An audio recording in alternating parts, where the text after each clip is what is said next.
اسال دنيس اختي ايه بالنسبه لها البير مينيمم والبرنسس تريتمنت، ان هو يفتح لك الباب ده بير مينيمم ولا برنسس تريتمنت؟ لا بير مينيمم. هو يقرب لك الكرسي وانتوا قاعدين في مطعم او قاعدين في اي حته. بير مينيمم ماشي. لو الجو برد المفروض يديك الجاكيت بتاعه ولا ده بير مينيمم ولا برنسس تريتمنت؟ بير مينيمم. هو يجيب لك عربيه بير مينيمم ولا برنسس؟ لا برنسس تريتمنت. لا انا شايفاها بير مينيمم. ليه يعني؟ لا ليه يعني؟ اما بتكوني مشغوله بيعرض عليكي المساعده، ده بير مينيمم ولا برنسس تريتمنت؟ على حسب شخصيتك انت، بس بير مينيمم. يعني في ناس ما بيحبش ان حد يساعدها اصلا.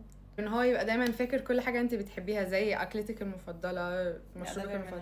بير مينيمم ماشي. لو احتجتي حاجه في وقت متاخر المفروض يجي يجيبها لك على طول، ده بير مينيمم ولا برنسس تريتمنت؟ طبيعي عادي بير مينيمم. بير مينيمم.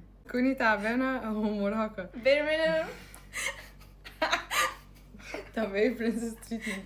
يجيب لك شقه بير مينيمم. ايه تاني طيب؟ مش عارف. طب ايه الحاجات اللي ممكن تتعمل من بني ادم راجل اصلا؟ مش عارف. انا قست منهم كلهم، انا مش عارف. ايوه مش عارف. طب استني، ايه؟ do you believe in 50-50؟ يعني مثلا الفرح لا. عليه والخطوبة عليكي؟ لا الحاجات دي لا. ماشي خلاص. مش هنلاقي حد، شكرا.